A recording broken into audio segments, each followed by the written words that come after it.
Hi, this is Kimberly Reuter, business advisor and supply chain expert, and welcome back to my podcast, Supply Chain Wake Up.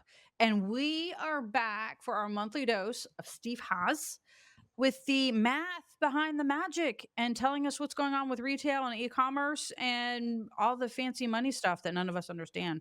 Welcome back, Steve. Thanks, Kim. Good to be with you. Thank you.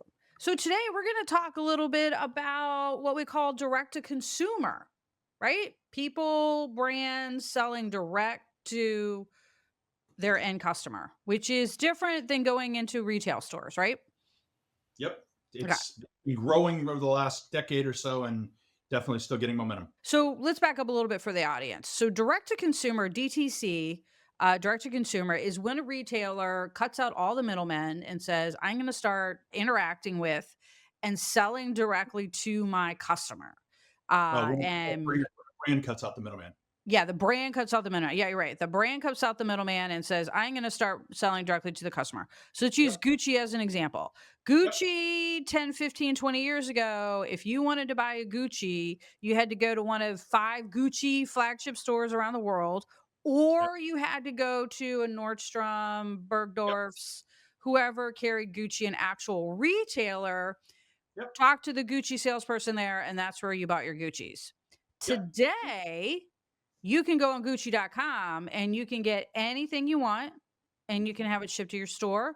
You can have a sales associate help you on Gucci.com. You can have a personal stylist on Gucci.com. You can do all of this and interact directly with the brand. But 20 years ago, that was not available. And the lion's share of it is it's not being shipped to stores. It doesn't involve a style. It involves you or me on my couch ordering it on my iPad and shipping it to my house. Like Yes. this has become, to the people like Gucci, what they hate is it's become transactional. They Yes. lose the experience of you hearing about the heritage of the brand while you're touching the leather in their store. Okay, that's Right. fine. You have five stores. You obviously limit how many people can do it. Yeah.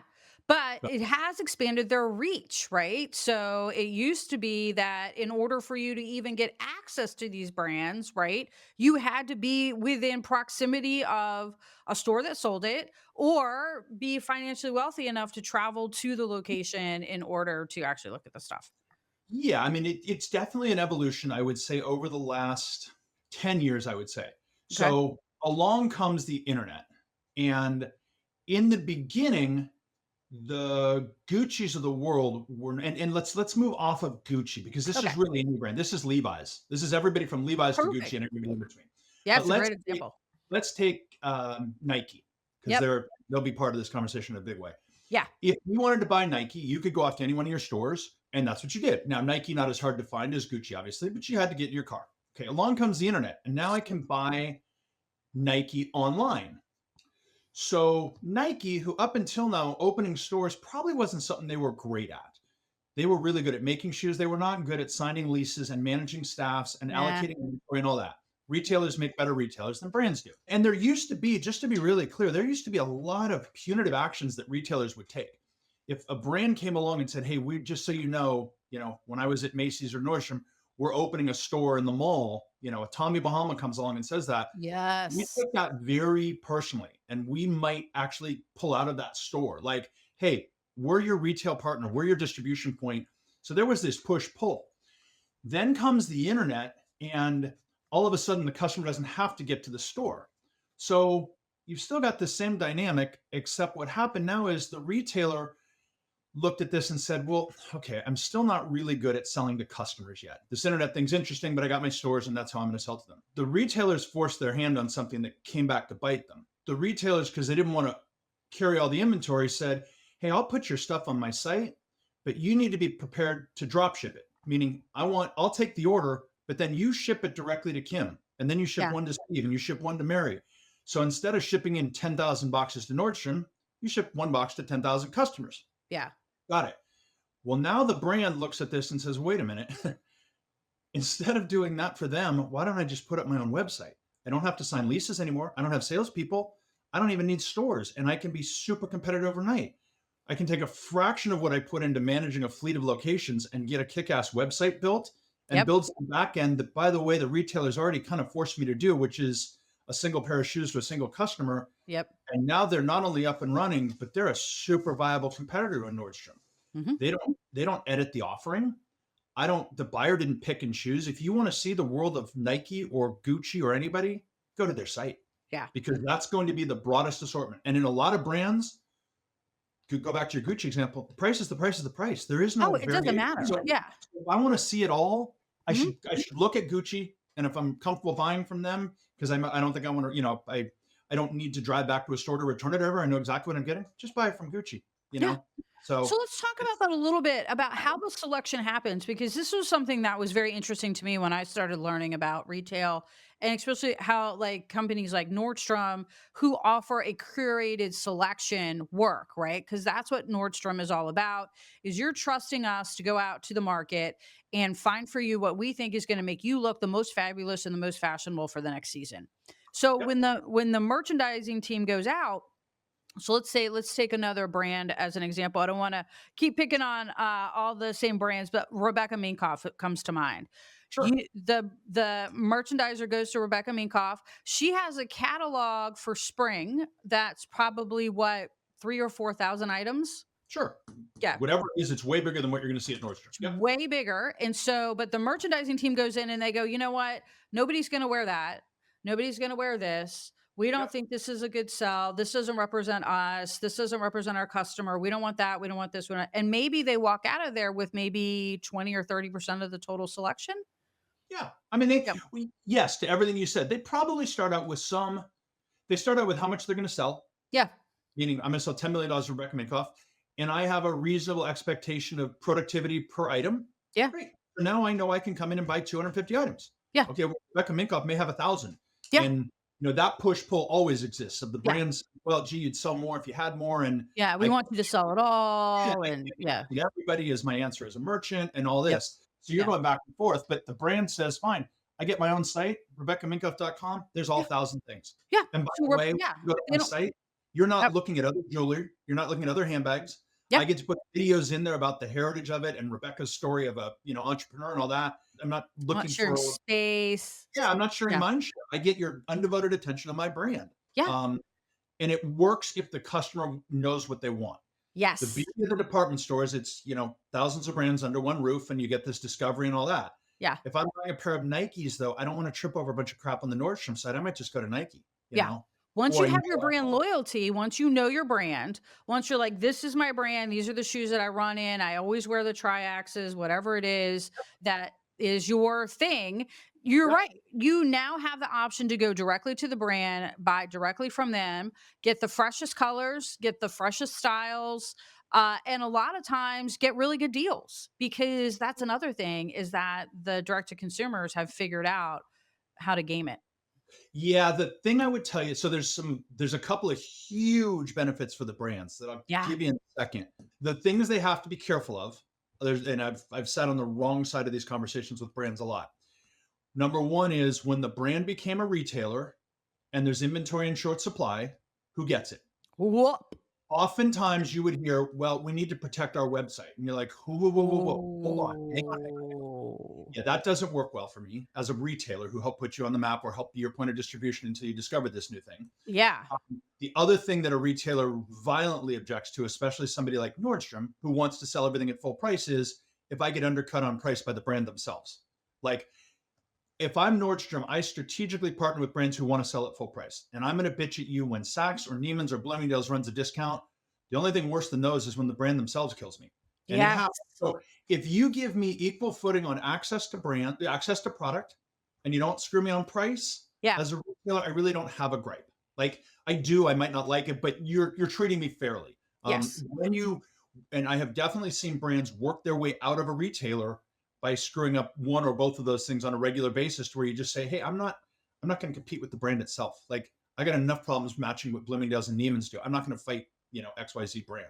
You're Yeah. not that important to me. But it became a really interesting relationship because up until this point where dropship really became prominent, and then the brands figured out how to do direct to consumer, the retailers were kind of in the driver's seat, right? They decided what got sold, how much of it got sold, where it was, how it was positioned.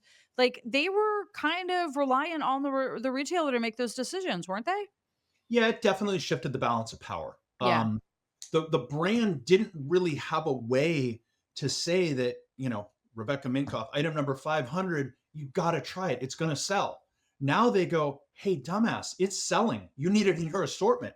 We can Yeah. tell you from our own data. Now, you can also be way smarter about if you're going to carry 250, let Rebecca Minkoff tell you what their best 250 are because they Yeah. know they have a Because now better they data know. set of their product than you'll ever have. Yeah. But for the brands, this is why you're hearing on earnings call, you're hearing every single brand either talking about the progress they're making or being challenged on why they're not. There's a math and there's a soft side. The math is super compelling. You Yeah. can sell that pair of Air Force Ones to Nordstrom for $45, or you can sell it to Kim Reuter for 100. So that's, for brands that are desperate to show top line growth, it's a total smoke and mirrors from a revenue standpoint. It is. Yeah. And let's get into the smoke a little bit later It's because a total, you sell the same number of shoes, but suddenly you're getting twice as much for them. You're like, wait, why didn't they all do this before? It's got some landmines, yeah, but there's the some math is landmines. The and the reality is they're not that much more profitable. Meaning when you move into the space of I now have to ship it and fulfill it and handle returns and do all these things that when I put 10,000 pairs on a pallet and send it to Nordstrom, I don't deal with. Now I've got the underbelly of e-commerce. So it's yes. not really more profitable, Yeah. but man, it juices your top side. So if you Yeah. can go from 30% DTC to 40%, it's like 3% growth in the company. Like Yeah. it's overnight, you're growing for doing nothing For doing for something nothing. But else. you hit on this on the smoke part of that, and that's what I wanna talk about because that's exactly what happens. Customers get into it and they're like, "Oh my god, we're selling so much online, we're getting these great prices. Look how much we're doing." But they don't look at the shipping, running a Yep. warehouse staff, paying a 3PL if you're not doing it yourself, the Yep. transportation costs, like and the inventory holding cost shifts as well. There's All of managing it. Yes. returns. Yeah, Yes. All all of it. All of it. everything shifts. So, not saying you shouldn't do it, but don't look at that big, fat, juicy MSRP you're getting and thinking that you just solved all your problems because you It's a didn't. it's a top line win. It's not a bottom line win. You Yeah. know, it Yeah. really is. But Yeah. the bigger, I would argue, almost as big for the brand is what they get from it relationally. And what I mean by that is if I put 10,000 pairs of Nike Air Force Ones on a pallet and ship them off from Nordstrom, I get, hey, we sold 8,412 at this price, blah, blah, blah. If I ship them to DTC, I know who you are, I know what Mhm. size you are, I know what style you bought, and most importantly, I got your email address. So Yeah. now when I introduce a new color, I go, hey, Kim, I know you like the gray. We just came out with a light blue that we think would go well. Or I look and say, hey, Kim buys shoes every 6 months. She must be a runner and wears them out. At 5 months, I go, hey, Kim, sounds like it's about time for a new pair of shoes. Let me show you what we've got. Like Yes. now you own the dynamic. And I Yes. pivoted you away from buying shoes at Nordstrom for the same price, buy them to Nike, but they look like they understand me. They look like they care about what I do and all that. Or they are telling me stuff that's interesting because they got much more robust data about what I like than any other retailer ever will. So owning that relationship is this growth engine that is just pouring gas on the DTC idea. And I have to believe is pulling away from traditional retailers. They can't be that good with every brand. That brand only cares about Nike. If you buy Nike and 10 other things, I can't develop unique marketing for Kim Reuter if I'm Nordstrom. I don't have the horsepower. Yeah. And so you're touching on a lot of great points and why I think that we're continuing to see this DTC grow. One, consumers are getting access to product that otherwise they may not get access to. Yep. Because their local store doesn't carry it. Regionally, it's not available. It's sold out. They only two pair were sent to this location. Whatever the situation is, or it's in, we've also seen that a lot of these brands are going into exclusive product, right? Only available through us on our website. You can't get Yep. this if you go to anywhere else. So they're really tapping into that. So the consumer can get that depth of experience that they're not going to get when they go to a Nordstrom or even a running store, right? The benefit of going there is you can compare. You can do do I like New Balance? Do I like this? And figure out what you want. But once you've found your brand, the companies are really getting good at keeping you locked in. Yeah, you just hit on something super important, which is once you have found your brand, because the reality is most people either struggle to find the right fit, size, whatever, or won't even try it online if they've never done it before. This is So the true. retailers offer this really important balance of places for people to be exposed to your brand. Yes. So, for example, Hoka launches 10 years ago. Yeah. Really hard space to break into. People are not likely to buy an athletic shoe that they've never tried on before. So you put them all over Dick's and Nordstrom and everybody else, and you say, cool, I'm acquiring customers. Well, now your goal is every one of those I acquire, I start to migrate them to me. You Yes. don't expand your door count. You hold that alone basically as showrooms. Now they do a Yeah. lot of volume. Nordstrom does tens of millions of dollars in Hoka at this point, I'm sure. Yeah. But that's fine. You're now a $3 billion brand. Leave them out there as showrooms and just continue to add to your base of DTC. But you can't, it is very hard, I think, to be an online only retailer. And there are tons of those, but you run into some unique challenges, which is there is this barrier to somebody going, I don't know the fit. I don't know if I like it. My friend told me I kind of liked it. Do I really want to try?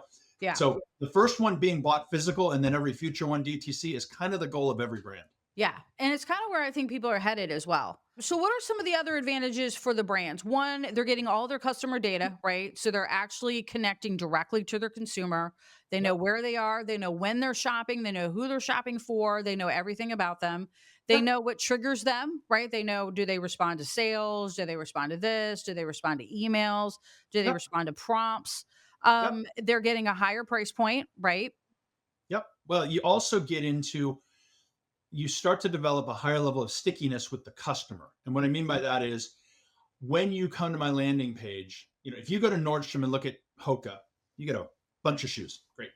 If I go to Hoka and hit their landing page, I get who their spokesperson is. I get their national ad. I get videos. I get all of these things about why I should be passionate about the brand. I get to tell my story without a Yes. bunch of other people tripping in my ear with the Nikes and the Adidas in the assortment and the salesperson going, we should try this. Yeah. If you are going to buy and I keep using Hoka, it's all I wear now. So, and I buy them usually at retailers just because I know what I want. But if Yeah. I didn't know what I wanted, or I wanted to find a new one, Yeah. good, that's where I'm going. The price is Yeah. the price. They'll take returns, shipping's free. Like you run into this unless it's something weird where I want the box under the Christmas tree to say Nordstrom because there's some cachet to that, or I know my mom can return it if she doesn't like it or whatever. Almost everything is bought out there for end use is for consumers themselves. Yeah. So the brand loves that I get to show and tell you everything I want, and it all is a uniform feel. I don't Yes. have to have my photo just look like everyone else's because Nordstrom needs the box background, so I'll be the same. I Yep. get to do what I do in my advertising and my look and my spokesperson and my Instagram model and my Yep. influencer. They're all there, and I can Yep. control the message however I want. And what you said is exactly right. And this pisses retailers off a lot. Hey, we're launching a new shoe, Nordstrom. We're super excited to offer it to you. Great. When can I have it? You can have it in December. Cool. That's the launch. Well, ours Well, is actually going to be just in front of Black Friday, but we'll give it to you 2 weeks later. yeah. And you're like, well, great. Thanks. Well, Now, thanks. they go out to everybody who they've ever bought a pair of shoes from and say, hey, Kim, exclusive for 2 weeks only. And if they're smart, they probably put some incentive in there. Hey, as an extra gift, we'll give you free insoles. We'll do 10%, whatever it is. Whatever But it is. so, yeah, I mean, they And control I'm it. gonna It, lap it up. I'm gonna be right there going, "Yep, I want that. I want all of it. And I it want the free takes the gift that comes with it. I want the discount. I want it all." it takes the control. I would say it balances the control better because it definitely was very heavily influenced towards retailers before. There is an upper limit to how much DTC can be. And Nike was the first one to really push this envelope and said, we are going to close thousands and thousands and thousands of locations of Yeah. retail partners Yeah. because we feel confident we're going to put ourselves in the same boat as somebody like Apple, where if they walk into a retailer and they don't have my product, they're not going to buy something else. They're going to come find me. Yeah. Nike was not right. They found out that they had gone too far, too fast, and the customer was. And now they also happen to be really poorly timed that Hoka and On Running launched at the same time. So shelf space in a lot of retailers that Nike wouldn't deal with anymore moved, and they had viable alternatives. Nike has since retrenched, but what the lesson has been is there is a ceiling to it. Yeah. If you're not a DTC only brand, if you have a reasonable channel of distribution and a network of stores, it's starting to feel like half is a lot.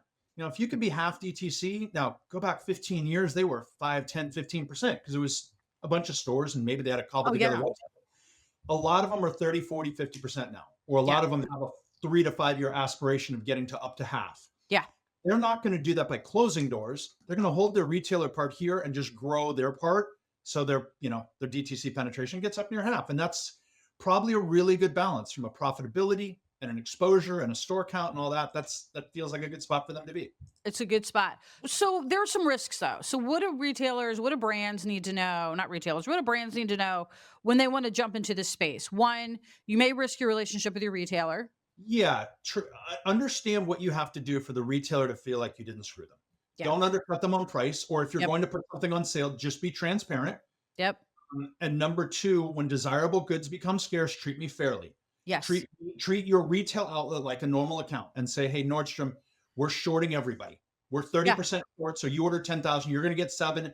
Same with Saks and Neiman's. And by the way, our own website isn't getting everything they wanted. Now, Right. I'll never know whether that's true, but at least it sounds like you give a shit. At least you tried it. And Yeah.